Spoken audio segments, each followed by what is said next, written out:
Hello, আমি টিনা আর আমি চলে এসেছি মুস্কান বিউটি পার্লার থেকে। তো আজকে আমার পার্লারে ব্যস্ত দিনের কিছু মুহূর্ত তোমাদের সঙ্গে শেয়ার করব। তো এখন সকাল 10টা মতো বাজে, আমি চলে এসেছি আমার পার্লারে। এসে দেখছি তো একটা ক্লায়েন্ট অলরেডি বসে আছে ফেস ভ্যাকসিন করার জন্য।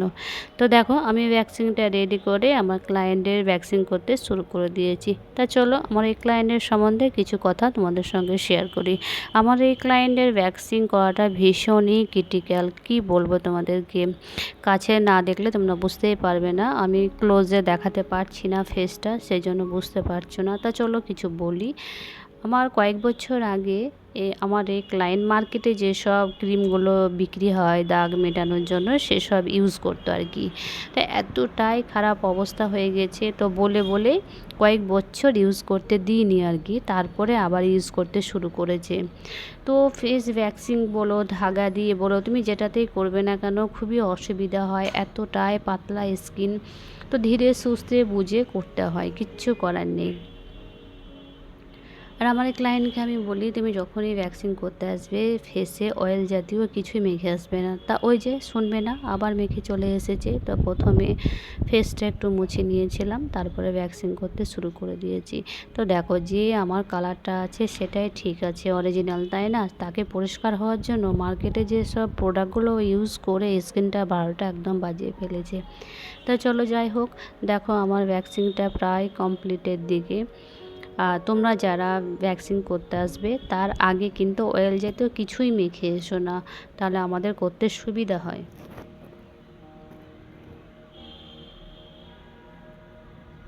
আর এই ক্লায়েন্ট আমার কাছ ছাড়া করবেও না, ওই যে আমি ধীরে সুস্থে বুঝে করে দিই।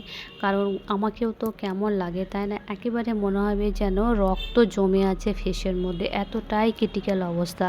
আমি এতবার বলছি ওটা মাখবেন না মাখবেন না, মাখলে আপনার স্কিনের একদম মানে 12টা বেজে গেছে, আগামী দিন কি হবে আপনি বুঝতেই পারছেন। কিন্তু ওই যে শুনতে চায় না, সব কিছু বোঝে জানে, তারপরেও শুনতে চায় না। কি করব, তার স্কিন, সে যদি না বোঝে আমি কি বলে বুঝবে বলো?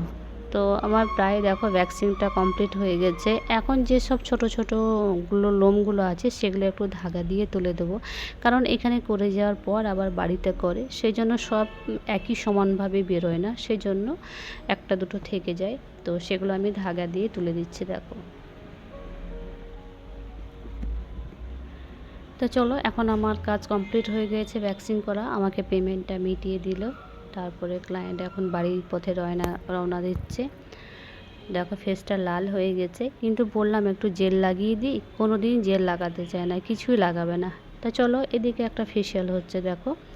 তো আমি এদিকে ভ্যাকসিন করছিলাম আর আমার স্টাফ করছে ফেসিয়াল, একটা লোটাসের প্রফেশনাল নর্মাল ফেসিয়াল হচ্ছে। এখন হবে একটা হেয়ার স্পা, সেই জন্য এখন রেডি করছে। তা চলো তাহলে সমস্ত কিছু রেডি করে এখন ক্রিমটা অ্যাপ্লাই করা যাক। আর যাদের চুল একেবারে ড্রাই হয়ে গেছে তারা নিজের চুলকে একটু যত্ন দাও। নিয়মিত হেয়ার স্পা চুলের যত্ন নিতে সাহায্য করে এবং এই চুলকে আরও ফ্রেশ ও সফট দেখায়। আর যারা ভাবছো আমার চুলে কোন হেয়ার স্পাটা করা যাবে, তো তোমার চুলের ধরন অনুযায়ী কোন হেয়ার স্পা ভালো হবে জানতে চাইলে একবার আমাদের এখানে চলে এসো, তোমাদেরকে সঠিক পরামর্শ দেওয়া হবে। তো একবার তোমরা আসতেই পারো। আর এর মধ্যে চলে এলো আমার একটা পার্সেল, চলো তাহলে খুলে দেখি কি এসেছে। আমি একটা মিন্ত্রা থেকে লিপ লাইনার অর্ডার করেছিলাম, আমি মিন্ত্রা থেকে কিছু বোনাস পেয়েছিলাম, সেই বোনাস থেকে আমি এই লিপ লাইনারটা অর্ডার করেছি। এত ভালো পিগমেন্টেশন কি বলবো, তোমরা যদি কিনতে চাও তাহলে আমি লিঙ্কটা অবশ্যই দিয়ে দেবো। আর খুবই ভালো এসেছে। আমি এই সেটটা হচ্ছে ডার্ক মেরুন সেট, খুবই সুন্দর। আর এইদিকে আর একটা হেয়ার কালার চলছে। তো চলো এখন হেয়ার কালারটা করা হোক। আর তোমাদের চুলে কোন শেডটা বেশি মানাবে জানতে একবার চলে এসো আমাদের পার্লারে, তোমাকে সমস্ত কিছু বলে দেওয়া হবে কোন শেডটা তোমার চলে যাবে। আর আমি এখন রেডি হয়ে মুস্কানের জন্য বসে আছি, মুস্কান স্কুল থেকে আসলে নিয়ে চলে যাব, যেহেতু ওর পাপার লেট হবে যেতে। তো এই যে দেখো মুস্কান চলে এসেছে। তো চলো তাহলে আজকে এইটুকুই, আবার তোমাদের সঙ্গে পরে দেখা হবে। সবাই ভালো থেকো, বাই।